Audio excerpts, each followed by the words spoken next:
And what is going on, everybody? Welcome back. This is LoreForged, the podcast for Ashes of Creation. We are your hosts.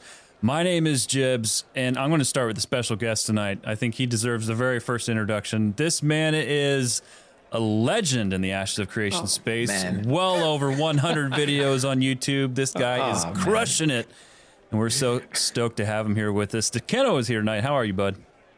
Man, I'm great. That intro is it's pretty amazing. I appreciate that. Thank you, brother. You're welcome, dude. We're so stoked to have you here with us. Yeah, no, I'm happy to be here, man. Right on. We like to build you up before we break you down, sir. Sandwich method. Oh, and Cash is here. Hi. Cash is here. Yeah, Cash is here. Cash is limping, actually, man. I had we did some training at work today. Yeah. We did some jujitsu, and I got partnered up with a freaking grizzly bear. Yeah, this dude is like, I'm a big guy. I'm 6'3" and about 210, and this guy is about 6'3" and about 260. Ooh, and it ain't fat. I was like, really? So I got tossed around a little bit like a rag doll today. So I'm really hoping I didn't tear anything in my knee. and Sonny's here. Can you describe more about whether or not the hair situation was appropriate to a grizzly bear? Because I feel like a person who's 6'3" and 260 is going to have an awful lot of hair. Why would you assume that? Why is that the go-to? The man, he described him as a grizzly bear. I assume that there was various handholds of hair that you could like if I had to wrestle a bear, it would be like try to get around the backside and just hang on for dear life. Was that kind of your play today? I appreciate you taking it to a place of near nausea, but no, I was talking more on size and ferocity. Oh. He was not a hairy dude. Oh, that's hilarious. I immediately went to hairy dude. I thought you were just wrestling a hairy dude. Yeah. No, he was very slick and oiled. That's what made him so scary. He's the hair. Come on. That's right. Slick and oiled? Wait, are we just going to not talk about that for a second? It's like 80s wrestling. Oh, man. Yeah. I absolutely threw a yellow flag there. But that's what I get for rolling on a mat with grown-ass men. This is true. It is what it is. It is true. I'm excited to be here. Let's do this. All right. Well, everybody, again, thank you so much for hanging out with us. Push and play. We hope you enjoy the episode. So this week on the show, we're going to learn more about SticQueno, his content, and his thoughts on Ashes of Creation. And then we are doing a roundtable discussion. I'm super stoked to hear SticQueno's thoughts on this. On 64 classes. Good Lord, that's a lot. Yep, that's the thing. So anyway, I think we should just jump right. Oh wait, hang on. I think a call's come in. Yeah. So we have a call here. This came in late tonight. Forgot this is on the show, so let's take a listen. I haven't heard this, so this could be all kinds of yellow flags. Sonny, are you ready for that? Nope. All right, good. Here we go. Hello, Jeeves, Sonny, and Catch. This is Victor from overseas. Technology little behind the times in Crimea, so I not hear your latest show for another week or so. But I wanted to make talk on couple item before it's too late. I want to give my 2 ruble on utility skill in Ashes for Creation. I think great idea. Utility skill very low here in Crimea. Utility suck here. My interweb go up, and electricity very, very spotty. So for the Intrepids, to maybe make all character have utility skill means Beta will always have someone to fix unreliable utility. Try making phone call to utility company here. Oh, no problem, Mr. Sokolov. We will have somebody out to fix issue in the next 8 months. Oh boy. But not in Beta. Everyone peaks utility. Power grid strong. Internet never go down, sewers never back up, and streets don't smell like a cat. Other issue is why Cash keep blabbing about Ranger. Ranger this and Ranger that. I shit on Ranger. For Ranger always giving me trouble for shooting at wild boar in the hills of Alushta. A brother got to eat, you know what I mean? Also, last thing, I promise. when in the hell are you going to have my favorite SticQeno on the show? He is good content creator for Ashes for Creations, and he make very good videos. Better than your stupid show. So anyway, answer my question, or I give you 1-star rating and make up rumor about Jeeves and lawn animals. Peace, love, and honeybees! Whoa. He's getting aggressive. Yeah, I he feel is. like he's getting aggressive. Why is it lawn animals, man? Yeah. Come on. He doesn't know what you're into, or maybe he does. I Did don't. we learn his name? Is he Mr. Slokalov? What was going on there? I think it's Viktor Sokolov. No, I think he might know what he's talking about. I don't know. Oh boy. Boy, I see how we're gonna play this. All right. But, I don't know. Oh, Okay. well, Victor gets his wish because Weesh. Weesh. Weesh. It's like wish.com. All right. Anyway, so SticQeno, dude, you have been around in the community for quite some time, and we really want our audience to get to know you. So when it comes to creating content, how did that get started for you? Was it something like you just got bit by the bug one day? If it's anything like us, it's like we start podcasting and 10 years later you're still doing it kind of thing? Or is it just like something you've always wanted to do? What was the thought process behind that? So, since we're podcasting, I'll give you the long answer. So, I went to college for acting, professional actor. And during my time in college, well, first of all, I've been a gamer my entire life, right? Been a gamer, cool. While I was in school for acting, I just remember looking up some guides. It was for The Legend of Zelda. I'm never going to forget it. And I saw a Let's Play, right? It was almost like a guide helping me get through a part that I was stuck on or something like that. And I was like, yo, the way this person is making me feel, that's kind of how I want to make people feel if I decide to do content, gaming content. And, I graduated. I created a Twitch channel that summer, and that was in 2016. But, next 2 years, I didn't do anything until the end of 2018. And I just was like, you know what? I'm going to go live on Twitch and I'm just going to send it. So I was 24 at the time in 2018. Yeah.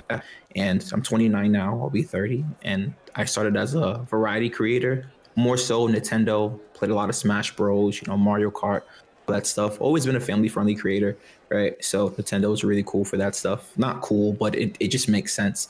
You know what I mean? And, ever since then, I've formed a lot of friendships, I've created a community. I don't take my PC for granted because, the time that I've been on Twitch, I've had a great community and they've subbed, they've donated. And it's why this is my first build. Like, I've never built a PC until I built this PC, right? I never was a PC gamer growing up. So I recently just got this in 2021, right? So yeah, man, I just started creating content and just went from there. That's awesome, man. That's amazing. You're going to be buried with that PC. You're never going to want to let go of that thing. Yeah, it's very personal. It's very personal. Yeah. I would imagine. So when you're creating content or when you're deciding to create content, you decided to end up in the Ashes of Creation space. So what made you decide that this was the place that you wanted to end up? I like to think that there's a lot of options out there, but I mean, maybe there isn't a lot of options for you out there. How did you end up in this particular place? Yeah, so I was a variety creator, and that's really hard to break into, especially if you want to make a career out of content creation. So from there, I actually was a Minecraft creator, and I became part of the Minecraft creator program. Told you I went to school for acting. I created a web series within Minecraft, built an entire world, cast it, wrote a script, did all that. It was actually during the first week of COVID that I wrote the entire series. So I did that, and I still was looking for something more. And in 2020, this was April of 2020, myself, like many others, saw the Peon video while I was streaming, actually. I was in Just Chatting, just chilling with, my community. And two of my mods, they were like, yo, Q, check out this game called Ashes of Creation, or this video called Ashes of Creation by Lazy Peon. It was an hour. And I was like, all right, whatever. Like, we can watch it. Loved it. Loved it. And I don't have an MMO background, especially up in, like, at that point, I had no MMO background, right? Like, I played Destiny, but Destiny is not an MMO. You know what I'm saying? It's has MMO qualities, but it's not an MMO. I've played RuneScape, played New World, you know, all that stuff. I've dabbled, but I've never have gone, you know, full try hard, full hardcore. So I kept tabs on Ashes since I saw that video. I didn't stream that day. I went to go watch Tim's video. I went to go watch Asin's video, Shroud's video. I was just watching everything because Steven was, you know, he was doing his press run, right? And I kept tabs on it. And then, you know, 2 years go by and I was like, you know what? I don't really want to continue to keep making films in Minecraft, short films and music videos in Minecraft, because I also make music too. I don't want to continue to do that. If I'm going to do something, I really want to cement the type of content that I'm making. So what I mean by that is Ashes ticks off a ton of boxes for me. It's a brand new game. Not a lot of people know about it. So it's like I can be here and I can bring a creative aspect to it that probably hasn't been seen yet from a lot of people, right? I also never played MMOs growing up. I didn't start playing WoW until pretty much last year, seriously, or again, other MMOs. So I was like, you know what? I really want to be that hardcore gamer, because I've never had that. You know, I watch your content, I watch other creators in the space, their content, and everyone has experience. Like, you know, when I was playing BDO and when I was playing WoW and Ultima Online, right? So everyone has these stories of their glory days, but I don't have that. So I was like, you know what? I can create content for this game because I am a creator. This allows me to fulfill my creative need, which is exactly why you see, you know, my thumbnails being unique or me doing skits in my videos, right? Because I want that creative aspect there. And then on top of that, I want to be a tryhard, and I want this to be the thing where it's like, I'm making my story. Everyone else has their cool raid stories and they have X, Y, and Z. I want that, right? And I have that with other games, but I don't have it in the MMO genre. And I'm here to take that. So yeah, that's how I came to Ashes. And I really believe in the project, right? I think with the Peon video, that really, it's really insane. I don't know if Intrepid will, but if they do something for him in game, I wouldn't even be upset, because he literally is like the godfather of pretty much what happened to Ashes. He's not taking full responsibility, but he brought so many people to the attention to the game, you know? So thanks, Peon. But yeah, here we are. You know, I just want to follow up with that. Like, first of all, the Peon video, my God, like, did we all come from the Peon video? Yeah. No, yeah, right. Yep. Like, I'm actually kind of curious now to just throw that out to the community. Like, how many people came from that video? Because I know that JB and Cash, that was where they came from. And they pitched that, when they pitched Ashes to me, they pitched it with the Peon video. So to hear you say that you came from the Peon video also is just, you're not wrong. They should put a statue in Vera somewhere. Something. I want to talk a little bit. You mentioned that you were like, you started, your origin story is as a Minecraft creator. Like, what was your process? What kind of stuff were you putting out in the Minecraft community when you were beginning? Yeah, so like I said, I had jumped from a variety to Minecraft, and then when I was playing Minecraft, hardcore is a pretty niche thing that a lot of people like to see. So I was trying hardcore, and I'm not the greatest Minecrafter, right? I think in a lot of areas, my creativity takes over. So me being a Minecraft creator, it was more so focusing on, oh, you made an entire web series in Minecraft. Like, everything that you see was pretty much was hand built, you know? So yeah, there was that. I did this thing called Bed Wars, and it's kind of like Capture the Flag, not really. You know, it's just, I'm going to your base, I'm destroying your bed, and then I kill you, and then you die, because if I kill you with your bed up, you get to respawn. So I got to get your bed. So a lot of just like hardcore and, you know, pretty much the Bed War mini game. So yeah. Very cool. Dude, my son and I love playing Bed Wars together to this day. Oh, so yeah, no. See, Bed Wars is lit. Bed Wars is actually it's a fun game mode. Yeah, no, it's definitely a fun game mode. But right, so again, just growing up, I don't want to say. Listen, man, I didn't realize I was a casual at gaming until I started streaming on Twitch. I'm not even lying to you, because I start playing Minecraft and I'm like, yo, like I never really played Minecraft, and I found out that I was a scrub. You know what I'm saying? And I kind of did a 0 to hero kind of origin story, right? And I went through the entire game of Minecraft and I beat it, you know, fought the Ender Dragon, all that stuff. Same thing with Smash Bros. It's like, I might be one of the best in my circle. I get online and I'm getting trashed, and they're like, haha, yeah, Q, I'm 15. Bro, I'm a grown man. What do you mean you're beating me at 15? You know, I'm supposed, but no, it's humbling, you know? So it's like, dude, my story just consists of me, you know, starting from the bottom and just learning, And here I am at Ashes, and I don't know. I didn't know much initially about the MMO genre. And, you know, I've been here for about 1.5 years and I've learned so much, right? So it's been a really, really dope journey, honestly, and I love it. It's awesome. Q, I don't think that's going to be the last time that you ever feel the sting of getting whooped by kids. Trust me, as the years go on, you're not going to want to stop gaming. You're going to continue to be in this space because that's who you are. And because that's exactly the same thing that's happened with all of us. And I happen to be the elder on the show. And I can tell you that it is a super humbling experience to get your ass whipped by kids all the time in PvP. So dude, I'm like, how did you do that fast? Like, dude, I can't even respond that fast to a keyboard. No, yeah. I mean, and fortunately enough, right? Like, I had the grit to learn, and I became great at, you know, Smash Bros, which was really cool. You know what I'm saying? I became a really, really good player. And same thing with Minecraft, right? I wouldn't say I'm a top tier player, but, you know, it's just that progression, which is really cool. You don't consider yourself a Stampy long nose? No. Dude. Okay. So that guy. Excuse me. Excuse me. God bless you. So I have a near 20-year-old daughter, and she grew up playing Minecraft and watching Minecraft videos on YouTube. Like, she loves YouTube.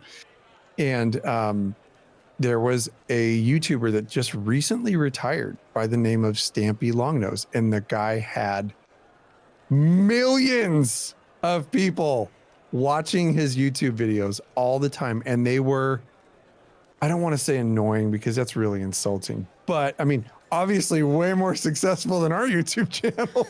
This dude was doing nothing but playing Minecraft, and he was a master at it. So that's why I bring up Stampy Longnose. The one thing I do want to say is that, you know, you said you got really good at Minecraft. And one of the reasons why you're here is because you've also evolved and gotten really good at making some really kick-ass YouTube videos, man. I mean, we've seen your rap. Totally dig it. Oh, it's freaking awesome. Thank you, brother. So yeah, man, like, lean into that acting thing, because you got all the marbles for that. Thank you. Yeah, man.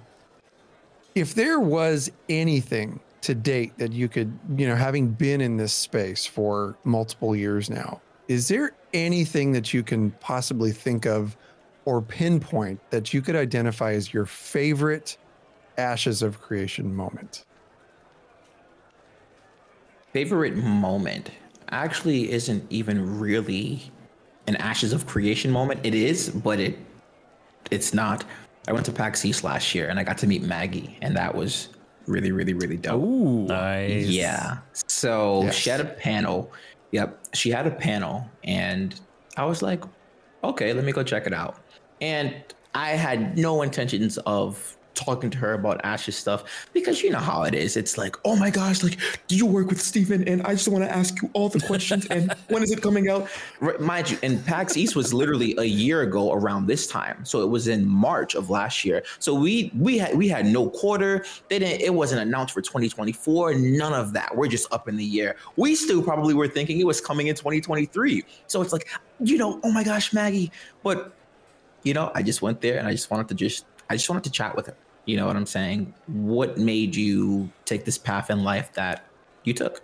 And eventually we started talking about Ashes. But what was really dope about it was the fact that she almost reassured me, and not that I was worried or anything, but it was almost like look, Q, listen, a lot of people are doubting the game, but they're gonna see. And I just thought that was so gangster. I was like, all right, bro, like, you know what? You got my vote. You know what I'm saying? We're locked in. It was just, you know, when someone has confidence in what they're doing, I'm like, all right, you know what? I can get behind that. And it's not coming from a cocky place or anything like that, because we've seen all the updates. We're watching, we're seeing it come along.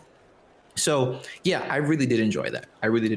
The Freehold showcase was my favorite showcase of last year too, if you want to be more specific. And I thought that was really good. A really, really, really, really good moment, right? It caused some controversy as well. But you know, I digress. Yeah, what an Ashes doesn't cause a little bit of controversy with the community. I want to cycle back and talk a little bit about Maggie. When Q's saying Maggie, he's talking about Margaret Crone, who's she's the community manager for Intrepid, and she's fantastic. And I agree. She is a consummate professional and a little bit gangster at times. And I think the reason being is because she has the experience to know it. So if you followed her at all in the past, and I had this just one great moment when I went to E3 years ago when she was still working for PlanetSide 2. And I met her, and zero chance she remembers this meeting, because she probably has a bunch of people, you know, coming in there. I was like, hey, I just want to tell you, like, I'm a super fan. Not like a creepy super fan, not a stalker super fan, but you're just great at what you do. And like the whole reason for that is because on a much smaller scale, like I was doing community management at the time for an MMO community. And I really, really respect community managers. And she was great at what she did. I think she was actually a senior designer at that time, but really good with community stuff. So when you hear somebody say something like that to you, even when Ashes was a blip on the radar, which they're clearly not anymore, but when Ashes was a blip on the radar, to hear that from somebody like Margaret Crone, to say, people are gonna see, just wait, that holds a ton of weight. So I love that story. That's a great story, man. Thank you. Thank you, brother. So you mentioned earlier that Ashes of Creation checked a lot of boxes for you. And, you know, you mentioned some of the Freehold dev showcase from last year, which I also thought, man, like that was such a good showcase. It was so good. Yeah. So in regards to Ashes of Creation itself, what about the game do you find most appealing? Dude, the game is always changing. And that's just the main thing right there, right? So I'm not too familiar with ESO. I did play ESO actually day one on console. Don't kill me. This was before I got to PC, right? Don't kill me, guys. All right, chill out. Right. We love our console players, man. Yeah, man, that's where I started. But you think ESO, you think World of Warcraft, BDO, whatever. So for example, in World of Warcraft, Stormwind is always going to be Stormwind, right? Ironforge is always going to be Ironforge. Nothing is changing. And that's not bad. That's okay. But the fact that we're in an environment that can change, I think that's really cool. You know what I'm saying? Mm-hmm. And that, especially in the Peon video. And dude, Steven is slick, because the way they're pitching the node system, that's what hooks me. You know what I'm saying? And if it wasn't for the Freehold showcase, you know, and all the other bangers that we got, Story Arcs would have been my favorite stream. I did a tier list actually, and Story Arcs came in at number 5 for me. I really, really, really do enjoy Story Arcs, because we have nodes that are already making servers different from each other, right? But Story Arcs are literally taking that and furthering it. And I really appreciate that. Yeah. You know, so you're saying you like lore? I do. I should get into it more, but yeah, I do. I knew you were my dude. Because here's the thing too, like you look at, you know, Story Arcs and what they do. Now, if you want to go on YouTube, it's like, all right, now I'm on the LoreForged server. How do I kill this boss? That server is going to be server. We have the LoreForged server now. Right? Yeah. We want a contest.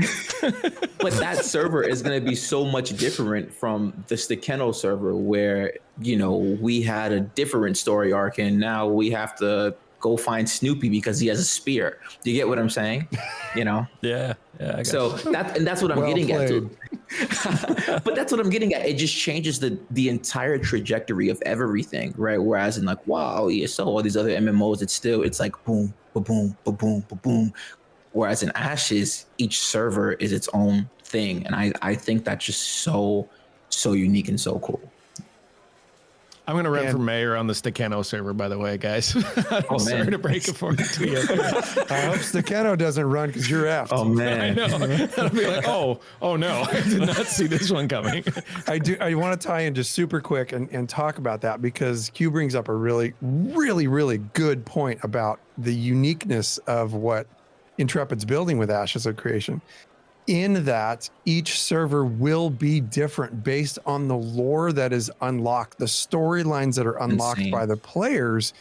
And that storyline, from what we understand, the storyline for each server will be told through archivists at like a metropolis. What was it? At the library? You guys at the library? Library. Not sure where it is, but it will be written somewhere for players coming to the node or coming to the server to be able to read the history of that particular server and what's been unlocked.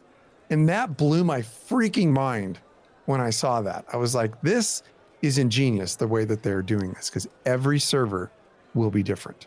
I want to ask SticQueno about that. So SticQueno, you say you love the lore and you like the stories, but you also love the fact that the game is not the same all the time because it's moving like that. How do you reconcile those two things together? How do you reconcile the story of a universe and all of this stuff with the constant changing of the map and the constant moving of the parties and the pieces? That's a really good question. I haven't even thought about that, to be honest with you. But nah, I mean, dude, it's just, I just kind of take it for face value. You know what I'm saying? I think we're going to get a set lore, obviously. They're keeping that super, super close to their chest. So I think, you know, the story arcs and the other things that are changing would have to tie in somehow to the main lore. It can't be so different that this is the universe, but these servers are all going this way and it's just one overarching thing. So yeah, I just try to take it for face value right now. So I'm going to tell you a little bit behind the scenes here that Cash and I are both investigators at heart here. And as investigators, when we found out that we were going to get a particularly popular person on our show, we did a little investigation. So I went through your back catalog and was starting to watch some of your stuff and some of your older stuff. And I have learned, this is my all-time favorite thing about you, that you are a hardcore Bard fan. Dude, yes, yeah, no, dude, bards go hard. Bards go hard. I love it. The guy's a thespian. I mean, yeah. What can I say? And he's not shy about it. He's talking about like this is the character that I want to play. This is how I want to play it. These are the things that I'm looking forward to. And so we haven't seen Bard stuff yet. So I was gonna ask you. You know, the question that I had lined up was, well, okay, what's your favorite update that you've seen so far? But really what I want to ask you is like, are you just waiting for the Bard stuff? Because we're MMO gamers. We've played a lot of games. Yeah. We have not seen Bards in games for a very long time. So like, what are you waiting for here with this Bard stuff? So I try to have a different approach than a lot of people with Ashes. I feel like a lot of people, sometimes even creators, and I could be included in this because I know I didn't like the recent change that they did with the artisan system. I got it, right? But I try not to, you know, go down that hole all the time. I literally just try to take in what they're doing, process if I like it or not. And, you know, when it comes out, I'll play it. And that's just the take that I had. You know what I'm saying? I don't want to change Steven's vision. The reason I had an issue with the artisan change is because it was already set in something and it seemed as if it was changing it to a more casual approach. That was the issue that I had. But for the most part, not to say that I don't disagree with their takes, but it's like I signed up because Steven wants to create something, not SticQueno wants to play something specific. You know what I'm saying? So when it comes to the Bard, really quick, back to PAX East last year. So, you know, I just got into the MMO genre recently, about a year and a half ago, 2 years ago, whatever. So I've never played D&D. So I got to play D&D for the first time at PAX East as well. So the way I'm looking at the bard, like I bought a D&D book. I'm just reading about it. I'm like, bards are, you know, they act, they do music, and I'm like, this is me. This is super cool. So these are my people. Yeah, no, but exactly. So I don't want to say, like, a lot of my homies in this space, you know, a lot of our I guess coworkers, right, that are in this space. A lot of people are jaded, and it's like, MMOs need to have this, and MMOs need to have that. That cloud hasn't passed over my head yet. You know what I'm saying? That cloud hasn't passed over my head yet. So I'm really just excited. I'm just like a little kid, and I'm just so excited, and I want to see what's gonna happen. And I've never played a bard, so I can't really expect anything. You know what I'm saying? I'm just listen, the thing that I hope the most for the game is that things are just balanced. That's all that I really care about, and that my bard can, you know, get some kills off if I need to. You know what I'm saying? But that's just really it. I just really want the game to be balanced, you know. But besides that, I don't know, man. Out of all the classes, I think they're gonna be the coolest, to be honest with you. So you got an idea on what your bard's gonna be, like race and all the rest of it? Like, what is the story of your bard? Yeah, I want to go Empyrean so far, but I don't know, because I know, and now we're getting into like the real like theory crafting of it, but I know certain races have certain stat buffs with certain classes. So like I also like min-max to that level too sometimes. Like, and wow, gnomes have more intellect, you know what I'm saying? So I want to wait for that as well. When I first got into the community, Tonar was I was a huge fan, but I was like, I don't know, the Empyreans look pretty cool, but we'll see. If there's a specific race that's better for my bard and it makes more sense, I feel like it might be humans, but that's fine. You know what I'm saying? That's also fine. So again, like, we'll see. I'm really just waiting to play. You know what I'm saying? And it's almost like a cop-out, and I hate to say it like this, but we haven't played anything. You know, I did play Alpha 1. I forgot to put that in the story. I'm so sorry, guys. So I found out. So just to go back, I did find out by the Peon video, and I was creating content still in 2021, but I bought into the Alpha 1 without even being a creator for the game, because I was that excited for the game. So I did stream it a couple of days, and wow, yeah. Baller. So early adopter. No, wow. I'm still paying it off, actually. So yeah, yeah, it hurts. Still paying it off. You know what I'm saying? So, but yeah, I did buy into the alpha. It was sometime in July, and they had the alpha 1 going on for that month. And dude, like, I had a great time. And you know, it's not like I have like a ton of people to play with, so I was playing solo. But no, I had a great time, and I was like, you know, I do want to keep up with this project. And yeah, you know, and who would have thought, right? I think about it sometimes, because it's like, who would have thought that making that purchase would have done so much for me, right? Because like that secured my Alpha 2 access. That's done a lot for me in other areas. You know what I'm saying? So it's pretty cool. That's awesome. Well, I'll tell you right now, man, you have an absolute open invitation to come play with us. If you find yourself not having anybody to play with, come Alpha 2, you can come play with us anytime. Absolutely. Thank you, brother. Yeah, man. So Q, one of the things that that most impresses me about you is I've never seen a single video. I've never seen you on anybody else's show or heard anything from you ever that is not just positive and with a smile and with just a great attitude.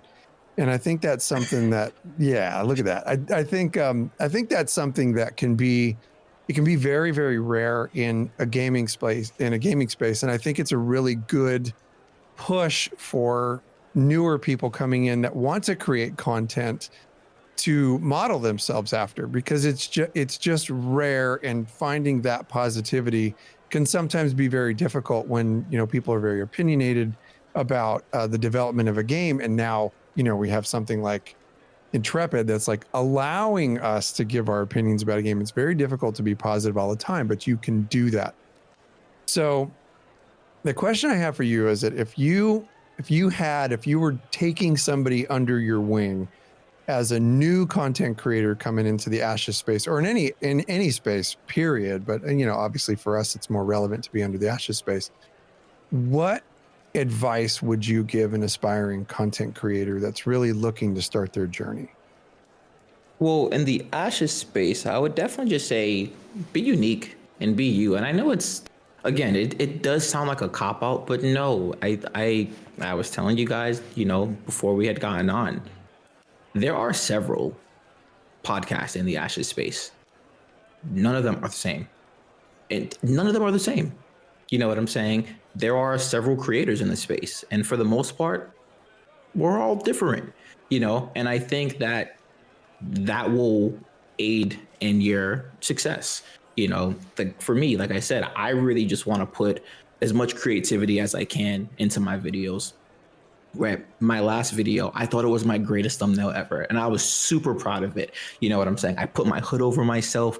I put a bandana on and I was trying to act like a rogue. And I was like holding something, right? I photoshopped the dagger into my hand. It was a blue bandana. I made it black. And then I cut out like half of my body and changed the opacity on it. So it made it look like I was going invisible. Right. So thank you. And and like that to me, it's like, I'm just like looking at it. I'm like, yo, like, and maybe I'm biased, right? But I'm like, this is super cool. I'm like, but again, it's because at one point you start from nothing. You know what I'm saying? At one point you start from nothing. So you have to learn how to grow.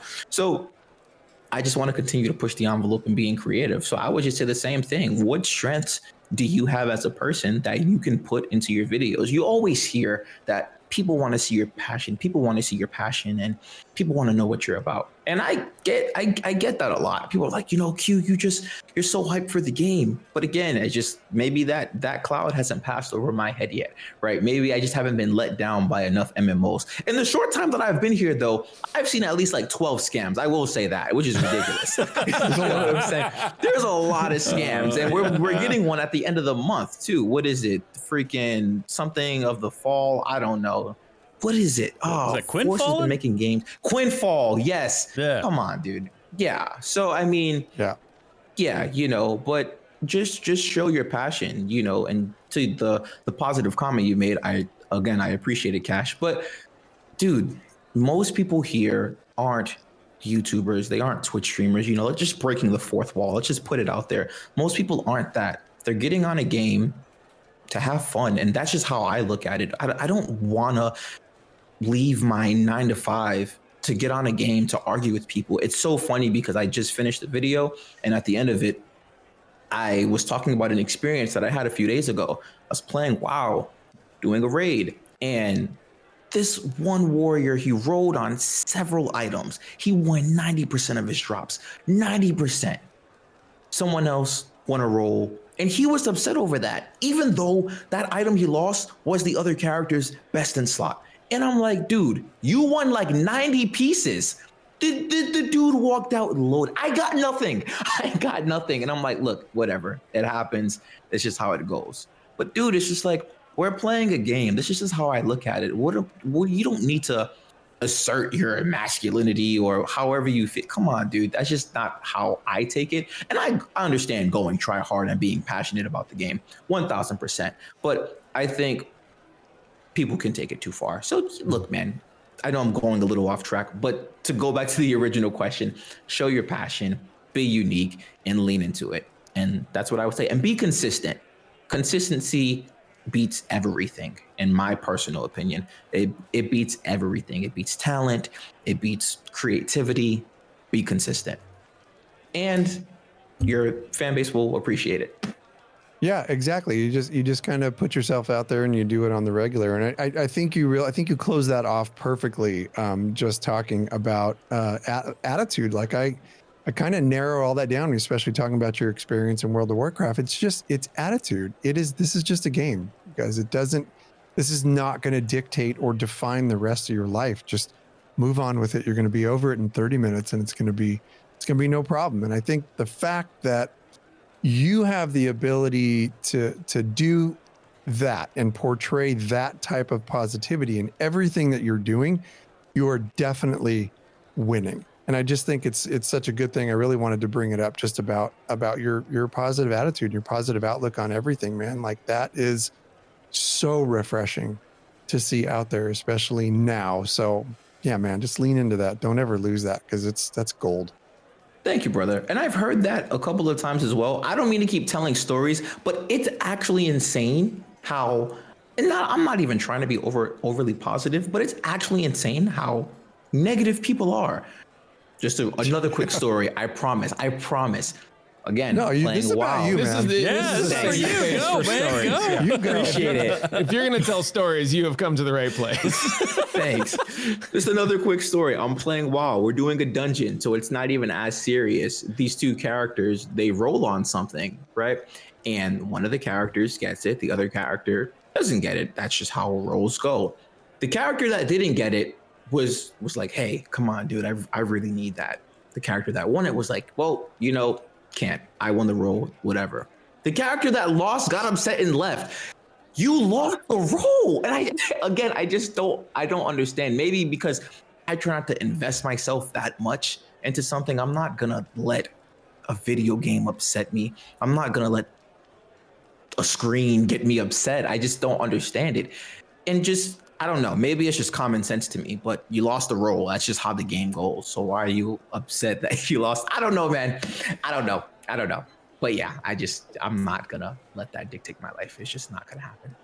That's such a good attitude to have, man. And especially in the Ashes space, as you continue to make content and for everything you've done and what you're going to do. I love the theatrics that you put into your videos, the personality you put in your video, and the smiles that you put in your videos. You do such good content, man. So where can our audience find you? Like, where's all your content, your social links, all the fun stuff?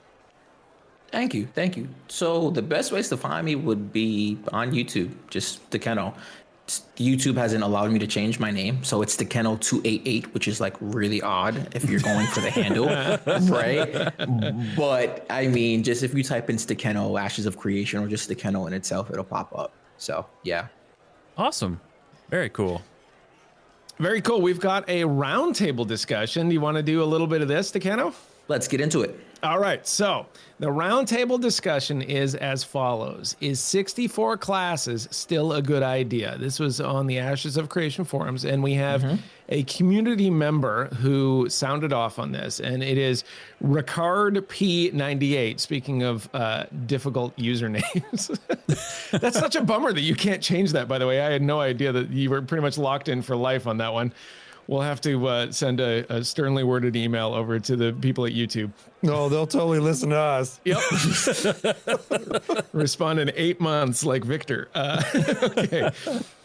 He says, after seeing the Ranger update, I'm very confident in Intrepid Studios being able to make some great classes. However, I'm starting to doubt the 64 class model and would rather have around 10 to 12 well-designed and unique classes that is also well-balanced in a group play setting. 64 different classes would be cool, but it will take a lot of work and time and money to make all of those classes feel unique, have depth in its gameplay, and be a viable option for PvP and PvE.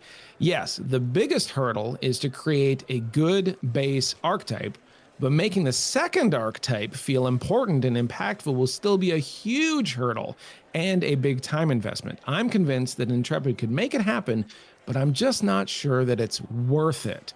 What do you think about this comment there, Q?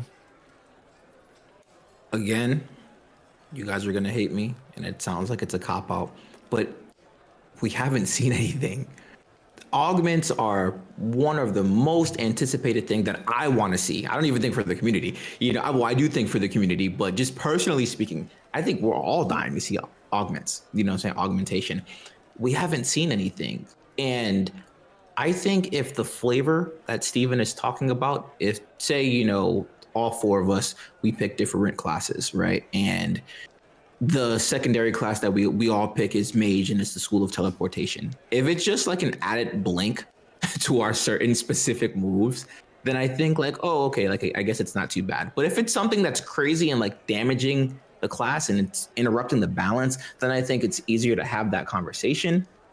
I think in the past, just from what we've seen in other MMOs and older MMOs, it's easier to have fewer classes and flesh those out really, really well. So I think it's still a little scary for a lot of people, even within the community, because it's like 64 classes, and 64 classes isn't really even 64 classes. You know what I'm saying? It's the wording that they use. But yeah, I don't know if that answers your question. It does answer my question, and in my opinion, this is the same thing. So what you said is a totally valid answer, right? What you're saying is that we have to be a little bit patient on this because we don't know how exactly it's been implemented. We haven't seen the big reveal on this. We haven't seen an hour worth of them screwing around with, their little dev team on the screen and on Twitch and doing it. And then we'll all react to that. And like you and I and everyone have seen all those videos, and they provide a ton of detail. And we know so much more after one of those reveals. We haven't seen anything like this. I am speculating, and I think that the community member here, Ricard, is closer to the truth than he realizes. I think that what we're going to see is archetypes, and then the extra utility stuff, like you said, maybe a little bit more than a blink, but I don't think it's going to be 64 unique classes. Correct. I think that it's going to be your classic 8 and then some flavor text, some like little abilities and some things. And the more that they flesh that out, that's cool. But I don't think that we're going to have like trying to balance 64 classes. What do you guys think about that? Yeah, I think, for instance, an example of, and Q brought it up, but an example of some of the flavor that you might get is, say you have a DPS class, like a melee class, such as a fighter, right? And you decide your secondary class is going to be a mage. So now you have a fighter mage, you have a fighter classic archetype with mage flavor. So your rush skill, or your whatever ability it's called, I'd have to look it up on the wiki, whatever ability that it's called that the fighter has, close the distance quickly, which would be like a rush, right? Like, I don't know, Jibs, you played Charge. Warriors. Charge. Thank you. Okay, thank you. Your charge ability will probably flavor into a blink instead. So it truly is just masking the abilities that you have, but not changing the base operation of those things. It's going to probably be the same damage. It's going to be the same distance, the same feel. It's just a different flavor. So I think that as much as I was right off the bat really, really worried about balancing these things, I think the balance is going to continue to be the same for the main archetypes, where the real challenge is going to come in for Intrepid in developing the 64 full classes is you got to change the names of skills, right? For each class, you have to change the names of skill, and you have to change the look of skills. That shouldn't have anything to do with mechanics. Damage should be the same. The way the skill operates should all be the same. So 64 classes, just like Sonny was saying, really isn't 64 classes. It's the standard archetypes with different flavors to help you role play your character better. So that is, don't get me wrong, that is going to take less balance, because the balance should be the same in all the 64 classes. But the real challenge is going to come in the development time it's going to take to make those 64 morphs of each class look and feel different. JB, you've been a big proponent on this idea of 64 classes. I know you have mentioned this as like one of your favorite things for a long time. Are we going to get 64 different classes, or are we going to get like I feel like there's a spectrum here where I'm like, you're really going to get 8 classes and a couple of flavor things where Q and I are, and Cash is like a little further on it. And he's like, well, you're really getting you're getting closer to 64, but it's mostly just name changes and mechanic changes. Are we getting 64 unique classes? It's like when Obi-Wan Kenobi's in Star Wars and he's like, from a certain point of view. Oh, what a cop out that was. I thought you were going to say another happy landing. You left him in a pile of lava with no legs, Obi-Wan. Like, you could have just told his kid that. You were the chosen one. Sorry. You know, like for every person, it's going to be different. Like it's all from the point of view. Like some people will see this as just a nice flavor to their class that they already have. So, where you'll have other people like it's no different than like creating content. Like people have one set of skills and style, and another group of people have this set of skills and style. Doesn't necessarily mean they're wrong. It's just they have two different styles of it. And so with the 64 classes, yes and no.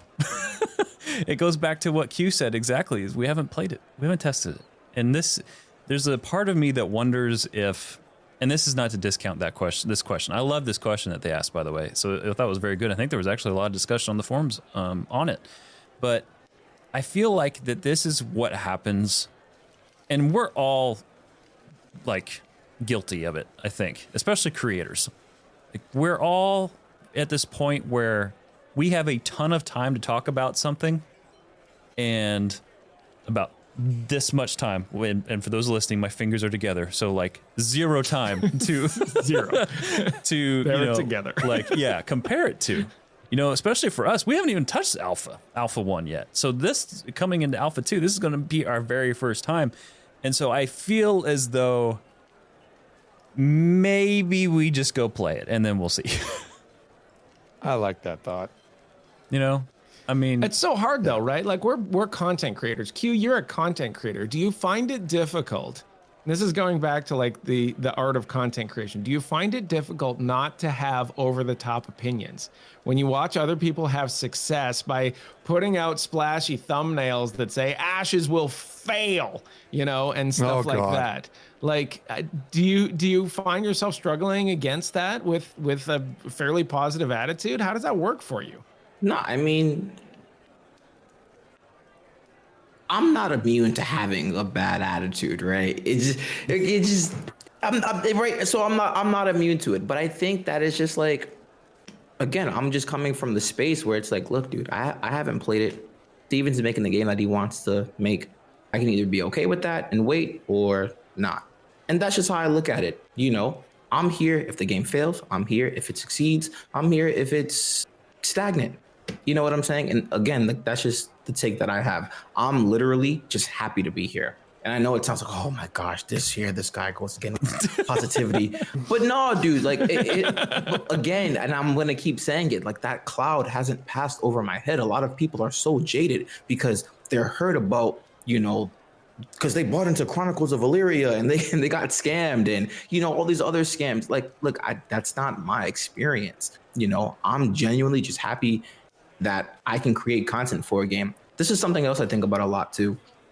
I look at a lot of creators and I see how some of the creators, interact with their game. And let me ask the three of you this question. Could you imagine being a creator for, say, I'm not even going to say a specific game, but for a company that's not doing the right thing, they're pretty much just shilling you out of money. They're just trying to nickel and dime you and you don't believe in what they're doing. That would suck. Yeah, absolutely. I was a content creator for Star Citizen for a while. And what a sucker. Woof. Woof. Yep. Holy cow. Was that a come to Jesus moment when I finally had to be like, okay, I might have bought into a Ponzi scheme here. I might have bought into a pyramid. Sonny, seriously, can you estimate, and this is total sidebar, can you estimate how much you spent on ships in that game? Oh, absolutely, because I didn't. I 100%, I bought like $45. Like I bought the bare minimum on it. And I watched everyone around me spend ungodly amounts of money on like what functionally came to like NFTs, like they just were this sort of vaporware type of thing that still really hasn't come to fruition on almost a decade later, right? And I I wasn't in a position really to spend that kind of money and be able to convince Kelly that this was an appropriate use of our family funds.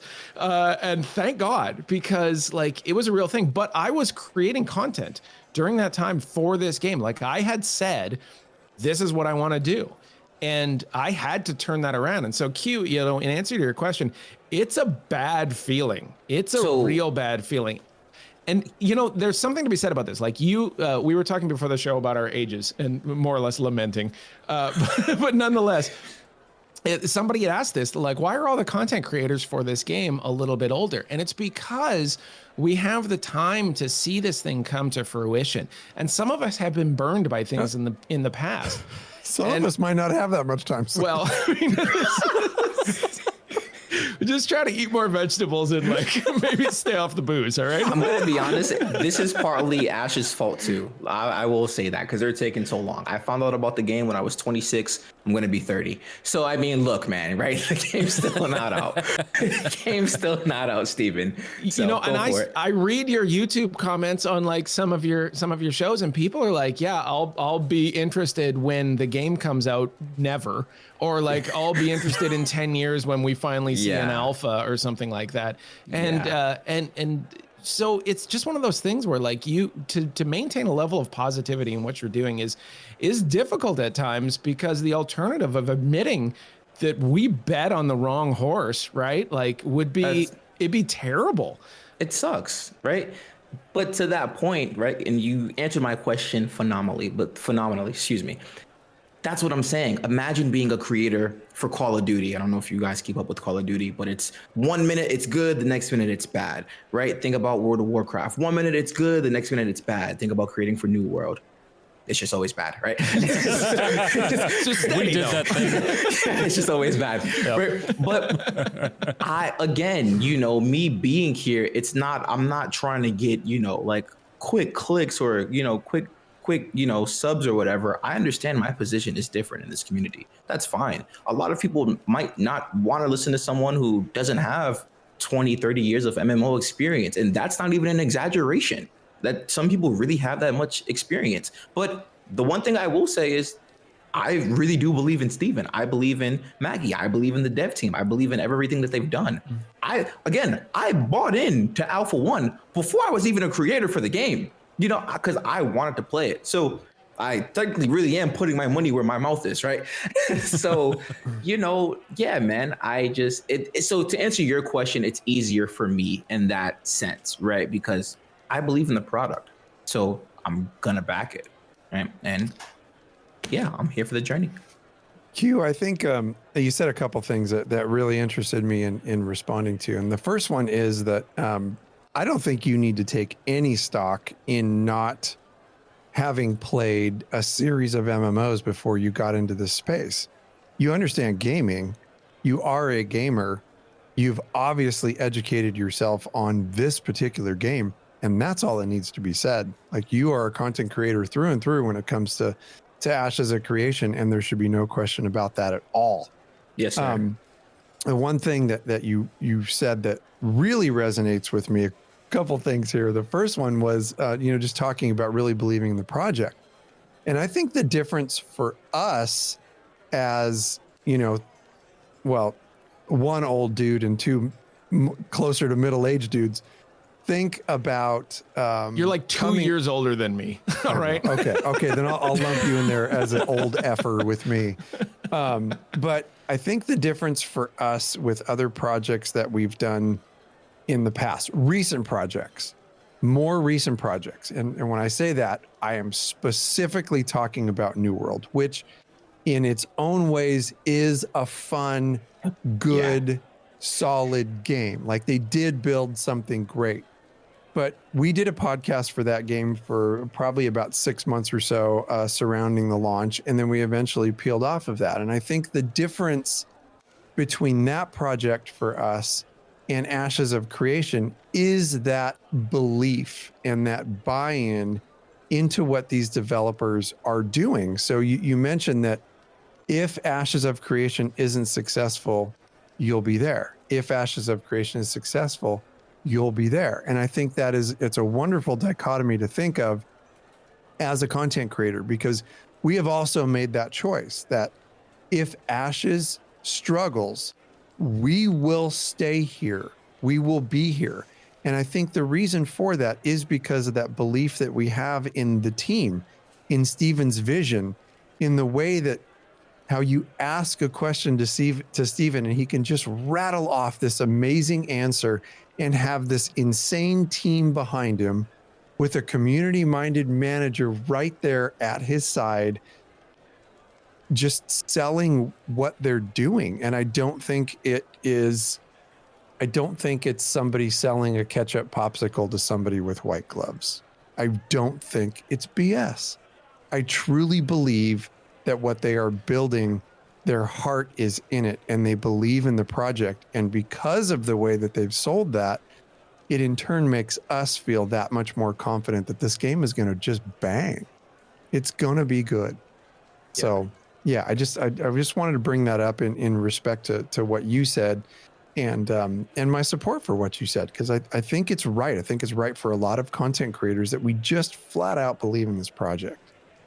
I think if people say they believe in Ashes of Creation the way they really do, excuse me, if you believe Ashes is going to be the next big MMO, the biggest thing since Vanilla WoW, just keep waiting.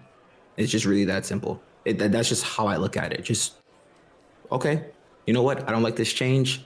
Steven says before every stream, it's a work in progress. Wait. It blows my mind. Every stream. You know what? I don't like the way this looks. Yeah, you know what? I think, yeah, get Steven out of there. get somebody.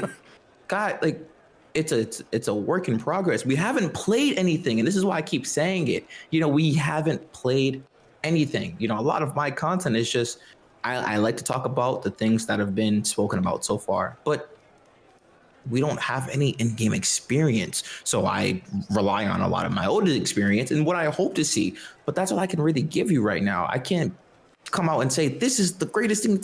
No, we haven't played it. But if you believe in the project the way you claim to believe in it, what you believe it's going to be, just wait. You know what I'm saying? Just keep supporting them. You don't have to buy anything. Just show up to the streams. You know what I'm saying? Be good vibes. And that's just really it. And just hold it down. You know, I don't think it's going to be the prettiest ride. Alpha 2 literally has to come out like it's a game, and they know that. And that's another reason I'm not worried about the 64 classes thing, right? I don't want to say if Steven says it, it's going to be okay, but they've made changes before, and we've thanked them for it. You know what I'm saying? Yeah. And things have turned out pretty well. You know why? Because we're all still waiting for the game. We're all still hyped for the game. So what are we really worrying about? Again, like, I try not to worry about, you know, so many things. Life is going to happen. It is what it is. But I really believe in the game. I think it's going to be the next big MMO. And, you know, I just want to put my talents, my knowledge, and my energy toward that to help it out. That's it. I got to stop you there for a second. You dropped something there that is a pretty significant opinion. You said that Alpha 2 has to come out like it's a game. Yeah. Do you believe that Alpha 2 has to come out in some sort of polished sense? Because I think that the consensus among the three of us in the past, at least as far as our podcast, is that we're willing to go through like heavy testing during the Alpha 2 thing, like stop what you're doing and turn off your computer to do a reboot type of testing. But if you think it has to come out like a game, that's pretty different. What do you think about that? I think in the society that we now live in, everything is seen like it's a final product, right? So look at how New World launched. And I know it's a launch, right? But look at how it launched. Never recovered. Sorry. Right. No, you're good. Bad memories. No, just right onto the microphone. Right. That was terrible. So much. It never recovered. But it never recovered, right? They understand. So now I'm going to go back to my last point. If this game is really going to be not the WoW killer, because nothing's killing WoW, but the next biggest MMO since Vanilla WoW, it's going to have all these systems. It's going to have X, Y, and Z. What do you think people are going to say day one of Alpha 2? Oh, queue times. We should have knew. Of course. It's a joke.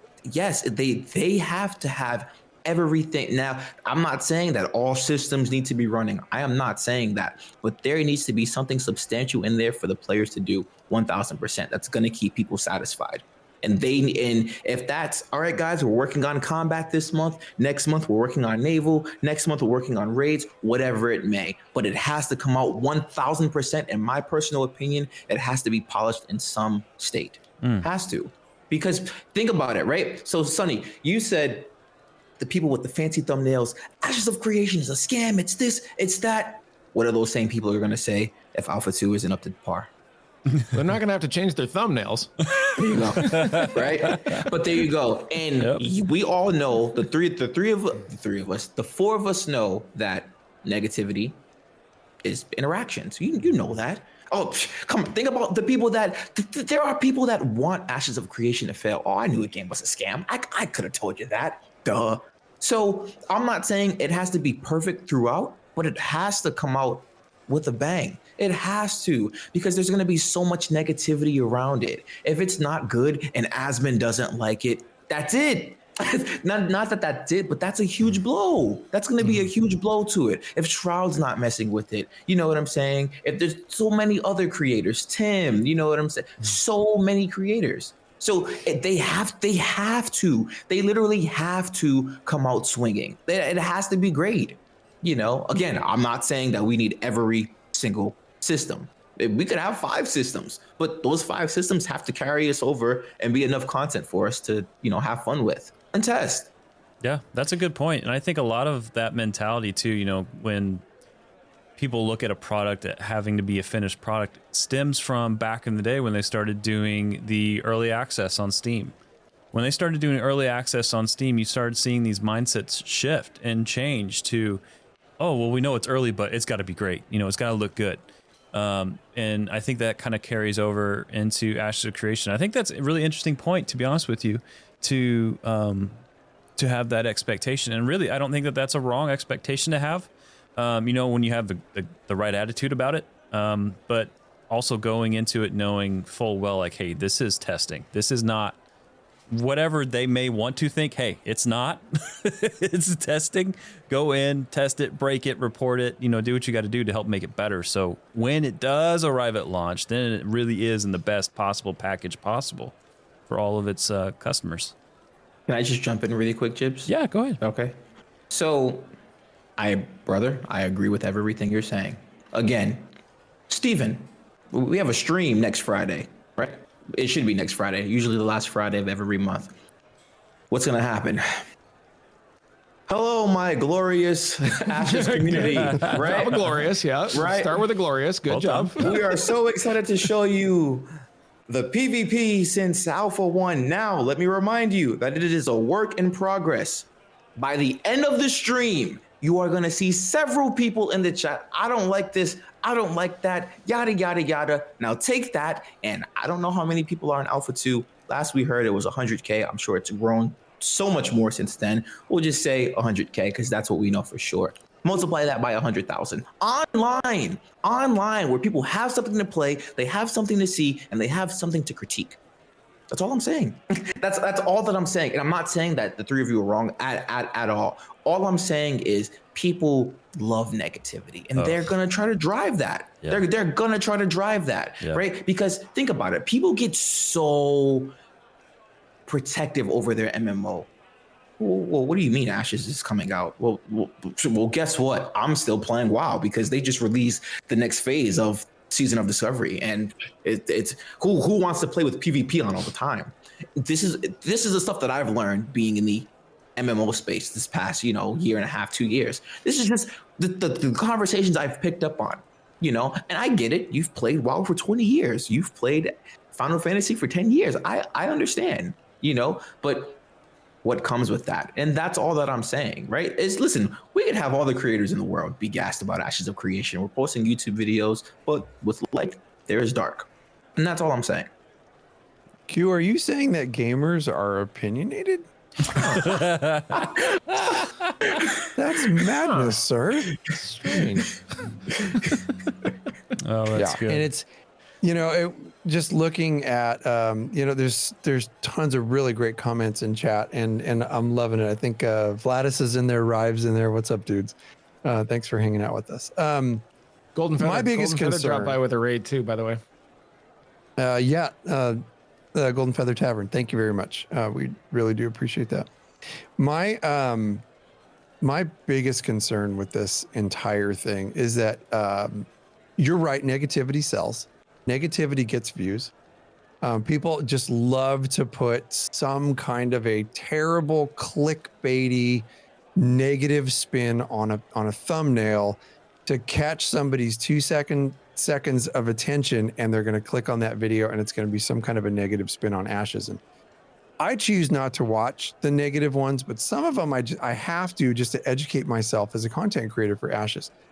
But my biggest concern is that with the Alpha 2, if they don't have certain things in place, and that's not to say that every system has to be in place, because we've talked about it before on the show. If you take all the systems that they've laid out for Ashes of Creation, if they nail half of them at launch, this is going to be a very successful game.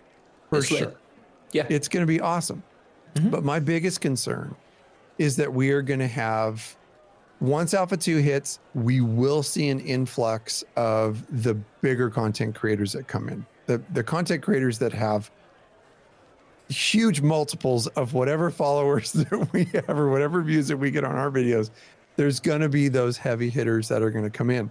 And my biggest concern is that if the brass tacks of everything that should be nailed for a launch are not in place, that we're going to get some negative takes from those folks.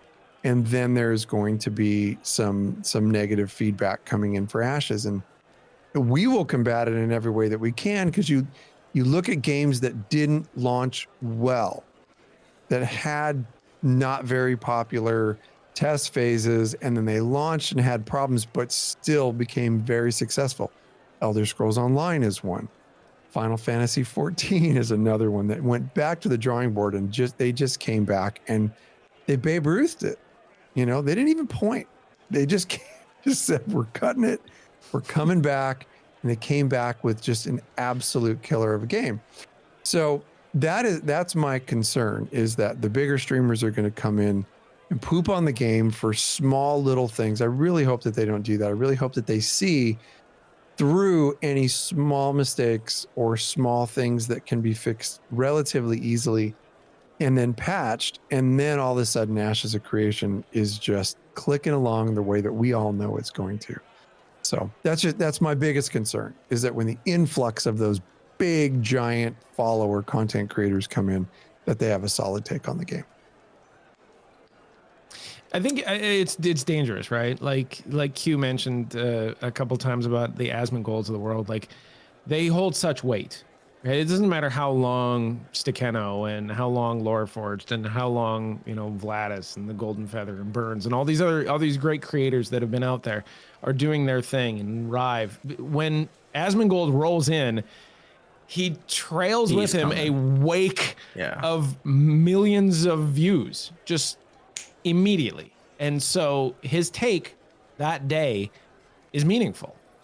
And I think that's a decent argument for what Q is saying, that like it has to come out banging in the Alpha 2. And I don't know if I'm gonna go all that way and agree with him, but I'm not gonna pretend like that's not a valid opinion, because man, all it takes is one afternoon for Asmongold to drop a video and say that they're not doing it, and that changes a lot of heads. That turns a lot of heads. So I mean, it's tough, right, Q? Like that's the world that we live in, where we're all just kind of little fish in other fish's ponds. I look at, have the three of you heard of Embers Adrift?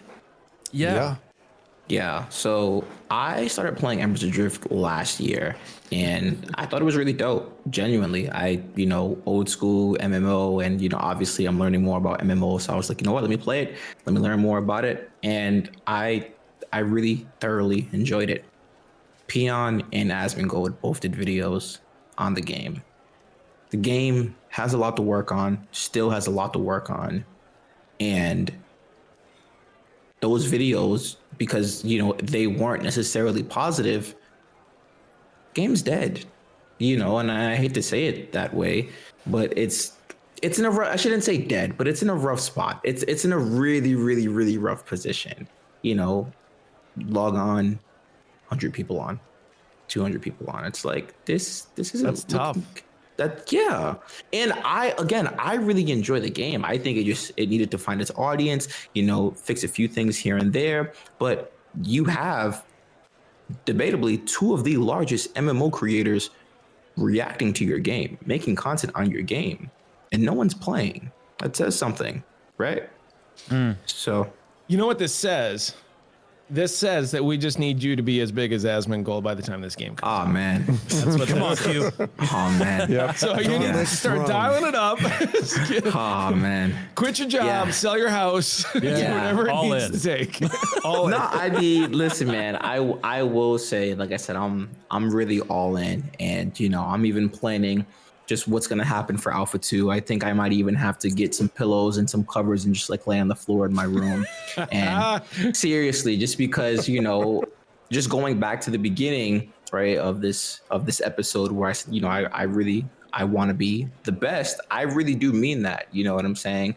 I really do. I want to have maxed out stats. I want to know everything about the game, you know, and I want to be that fun creator that's always streaming the game, always, you know, putting out good vibes. And yeah, man, what I really, really want, and I know this might take another hour for conversation, but I'm really hoping Intrepid can put together like an Ashes Con, man. Oh, Yeah, I really want that so bad, dude. Yes. So bad, dude. I'm a fan of conventions. PAX East is, well, the PAX in itself is like my favorite type of convention, and TwitchCon is cool too. They have Alpha 2 coming out this year, so I'm hoping they'll pop out somewhere just so I can, you know, have an excuse to go see them and go to a convention. But I really do want an Ashes Con, dude, so bad. I think that's going to happen. And it wasn't like some kind of a private event part of like their super high cost package on Kickstarter. I think it was for 10K. I don't mean to cut you off, Cash. 10K. It was like partying with the devs. I know exactly what you're talking about. Yeah, totally cool. I get it. Like, I get that you got to put, you know, 10K of your hard-earned cash into that in order to get into that event. But all I'm saying is that if that happens, we need to get together as a community and show up to wherever and whatever that is. And I am going to streak that thing. Oh no. Be like, we're streaking. And everyone just watches Cash run in, and we just watch. Yeah.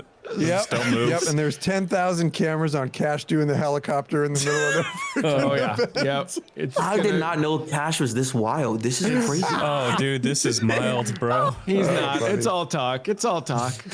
Oh, well, Yeah. cute. Until I'm in handcuffs. That's right. It's all talk until it's bail money. Q, thank you so much, brother, for coming on the show. And so, one more time, where can everyone find all of your stuff at? Guys, check me out on the tube of views. YouTube, just look up SticQueno, Ashes of Creation, or SticQueno 288, whatever. I'm on Twitch as well. I stream the live monthly development updates. I do that, so I'll be streaming next Friday. Twitter, Instagram, TikTok is all SticQueno. So it's the same everywhere besides YouTube. Just add the 288. Right? So dumb, dude. It's so stupid, dude. Just give me my name. What the heck, dude? You're So, gonna have to we'll see. teach us. You're gonna have to teach us how to TikTok because we're old. We have no effing idea how to TikTok. Dude, yeah, I understand. Like, yeah, people hate TikTok, and I get it. I get it. But I mean, yeah, whatever. Listen, you guys are the OGs. Whatever you guys need, I got you. I got you. No cap. I learned that the other day. Yeah, It's lit. It's lit. You know what I'm saying? It's lit. Oh, that's so funny. Oh, man. I feel old now. All right, well, everyone, thank you so much for tuning in. This was the LoreForged podcast for Ashes of Creation. We hope you enjoyed the show, and if you did, do us a solid and take a moment and go to your favorite podcast app of choice and leave us your review. For every 5-star written review that we get on iTunes, or I'm sorry, not iTunes, it's now Apple Podcasts, we will read your review right here on the show. And of course, we love interacting with all of you on our YouTube channel. You can always call us, just like Victor earlier, 516-875-1776. And of course, you can email us, LoreForgedHQ@gmail.com. Sonny. Visit LoreForged.com to find the links to all of our Ashes of Creation content, but most specifically YouTube. Our YouTube channel has got all sorts of fun stuff on it. It might not be as fun as SticQueno, but hopefully if you're looking up Ashes, we'll be slightly below him. That is at youtube.com/@LoreForged. Twitch, you're watching Twitch right now if you're doing this whole LoreForged live thing early, and that is twitch.tv/LoreForgedHQ. By the way, I have to drop this. Proctees and Weevil had a fantastic idea about utility skills being linked to professions instead of classes as a way to not give everybody everything, but still have to develop some of that stuff. So we're going to hit that next show. Don't let me forget about that, guys. That was a great thing. And that happened during our Twitch streams during the day. I also, second thing, Cash had his first wood burning Twitch stream where he was actually doing wood burning on the stream and was working on the LoreForged logo. He's got all sorts of fun stuff coming up. And if you've never seen a person actually do wood burning, it is legit cool. So go check that out on our Twitch. We have a VOD up of that one. It's super neat. And then of course, Patreon for all of our patrons. We don't have a better name for them yet. We're going to work on that.